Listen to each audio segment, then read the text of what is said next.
এই কমিটিতে তো আসলে আমি আমার নাম দেইনি, রাষ্ট্রীয় কাঠামো থেকে আমাকে একটা দায়িত্ব দেওয়া হয়েছে। আপনি যদি আমাকে জিজ্ঞেস করেন আমিও বলবো আমার থেকে অনেক যোগ্য লোক এই বাংলাদেশে আছে। আমি পদত্যাগ কখন করব? আমি যখন আমার চলচ্চিত্রের মানুষগুলার দাবিগুলা নিয়ে যাব, দাবিগুলো আমি নিয়ে ফাইট করতে পারবো না, তখন আমি বলবো যে আমি পারি নাই ভাই, আমি পদত্যাগ করলাম। আমি তো কাজই শুরু করতে পারি নাই, এখনো যেতেই পারলাম না, তাহলে আমি কেন পদত্যাগ করতে যাব?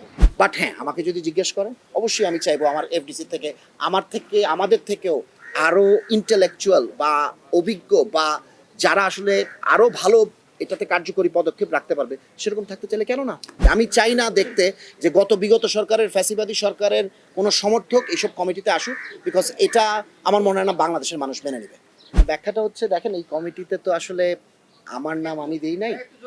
এই কমিটিতে তো আসলে আমি আমার নাম দেইনি, রাষ্ট্রীয় কাঠামো থেকে আমাকে একটা দায়িত্ব দেওয়া হয়েছে। আপনি যদি আমাকে জিজ্ঞেস করেন আমিও বলবো আমার থেকে অনেক যোগ্য লোক এই বাংলাদেশে আছে। এবং আমাকে যখন যোগাযোগ করা হয়েছিল এই কথাটাই আমি প্রথমে বলেছি যে ভাই, আমার থেকে অনেক যোগ্য লোক আছে, তাদেরকে দেন। তারা যদি না করতে চান বা আপনারা যদি না পান, তাহলে যেই জায়গাটাতে আমি কাজ করতে চাই সেটা হচ্ছে বাংলাদেশ সেন্সর বোর্ডের জায়গাটা। কারণ ওই জায়গাটা ঠিক হলে অনেক কিছু ঠিক হবে। তো সেটাই আমি বলতে চাই।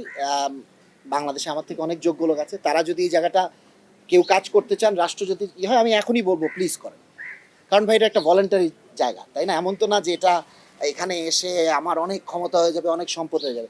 এটা একটা ভলেন্টারি জায়গা, রাষ্ট্রের একটা গুরুত্বপূর্ণ এবং চলচ্চিত্রের একটা গুরুত্বপূর্ণ জায়গায় আমাকে এবং আমাদেরকে কাজ করতে হবে। এখানে যদি আমার থেকে বেটার বা আমাদের থেকে বেটার কেউ থাকে এবং রাষ্ট্র যদি তাদেরকে চায়, দে আর মোস্ট ওয়েলকাম, আমার কোনো অসুবিধা নেই। আচ্ছা, আশফাক নিপুণেরটা তো উনি ক্লিয়ার করেছেন, ওনার স্ট্যাটাসে ওটা ক্লিয়ার। আমার পদত্যাগ করার কোনো কারণ এখনও নেই, কারণ আমি এখন পর্যন্ত তো অফিসিয়ালি ওনাদের সাথে বসতেই পারিনি। আমাকে যে দায়িত্ব দেওয়া হয়েছে এবং না, আমি পদত্যাগ কখন করব? আমি যখন আমার চলচ্চিত্রের মানুষগুলার দাবিগুলা নিয়ে যাব, দাবিগুলো আমি নিয়ে ফাইট করতে পারবো না, তখন আমি বলবো যে আমি পারি নাই ভাই, আমি পদত্যাগ করলাম। আমি তো কাজই শুরু করতে পারি নাই, এখনো যেতেই পারলাম না, তাহলে আমি কেন পদত্যাগ করতে যাব? পদত্যাগ কখন করব? যখন আমি পারবো না। আমি তো এখন ওই জায়গাটাতে যাইনি। আর যেটা আমি বলবো যে আসলে এই পুরো ব্যাপারটাতে কিছু জিনিস আছে যেটা আমিও জানতাম না। বিগত 48 ঘন্টায় আমি জেনেছি যেটা আমাদের সবার জানা দরকার। সো আমি ওই জিনিসটা একটু খুব সাধারণভাবে বলার চেষ্টা করি, তাহলে আপনাদেরও সবার জানা হবে, বাইরের সবার মানুষ যারা দেখবেন তাদেরও জানা হবে। দেখেন, আমাদের বর্তমান সেন্সর বোর্ডটা, ইনক্লুডিং যে বোর্ডে আমার নাম এসছে, এটা 1963 সালের আইন দ্বারা পরিচালিত। 1963 সালের পর দুইটা বিধিমালা সংস্করণ হয়েছে। একটা হয়েছে 1977 সালে, আর একটা হয়েছে 1985 সালে। আচ্ছা, 2023 সালের নভেম্বরে যেই বিলটা, সেন্সার সার্টিফিকেশন বিলটা পাশ হয়েছে, আনফর্চুনেটলি সেটার বিধিমালা, আইনের তো বিধিমালা থাকে, বিধিমালাটা তৈরি করা হয়নি। এটা গত সরকার কেন করেনি সেটা আমি জানি না। যেহেতু বিধিমালাটা তৈরি করা হয়নি, এটাকে এক্সিকিউশনে তারা যায়নি। এখন এই যে সার্টিফিকেশন যে আইনটা, এটার মধ্যে অনেকগুলো ক্লজ আছে যেটা নিয়ে আমাদের অনেক আপত্তি আছে। যেমন একটা আছে জেলা প্রশাসকদের হাতে একটা ক্ষমতা দেওয়া হবে, তারা চাইলে বন্ধ করে দিতে পারবে। ওটিটির একটা ব্যাপার আছে। তো এই সবগুলো নিয়ে তো আমাদের আসলে বসতে হবে। যেটা আমি বুঝতে পারলাম বা এই 2 দিনে কথাবার্তা বলে তথ্য মন্ত্রণালয়ের সাথে, ওনাদের উপর একটা প্রেশার ছিল যে এই মুহূর্তে যে ফিল্মগুলো আটকে আছে বা যেই ফিল্মগুলা সিনেমা হলে যাওয়া দরকার, এটার জন্য তো সেন্সর বোর্ড লাগবে, না তো তোরা এটা ছাড়তে পারছে না। একটা প্রেশার ওনাদের উপরে ছিল, যার কারণে ওনারা এটা নিয়ে সবার সাথে কথা বলতে পারেন, ইভেন আমাদের সাথেও ঠিকভাবে আলোচনা করতে পারেন। তো ওনারা জরুরি ভিত্তিতে, একটা কথা আছে ইংরেজিতে, desperate Times needs desperate measures. So ওনারা এই মুহূর্তে কমিটিগুলোকে ফ্লোট করেছে।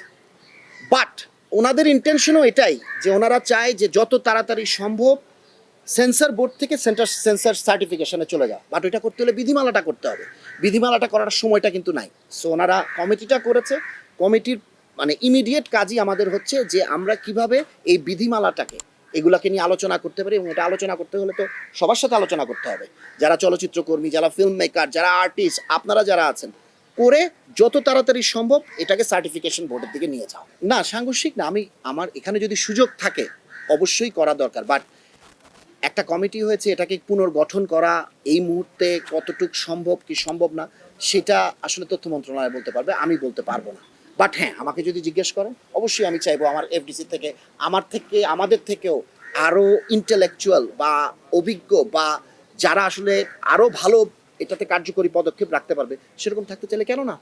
আমার কাছে মনে হয় যে এই যে বিপ্লবটা হলো এটা তো একটা মানে সারা বিশ্বের সামনেই এটা একটা অনেক মানে এমন জিনিস খুব কম হয়েছে।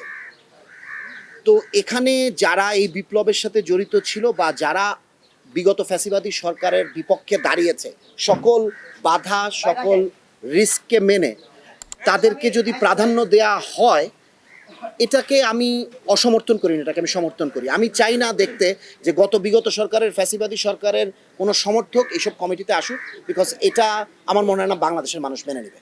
আমি আমার কথাটা বলতে পারি এবং আমার কাছে আমার কথাটা খুব ক্লিয়ার।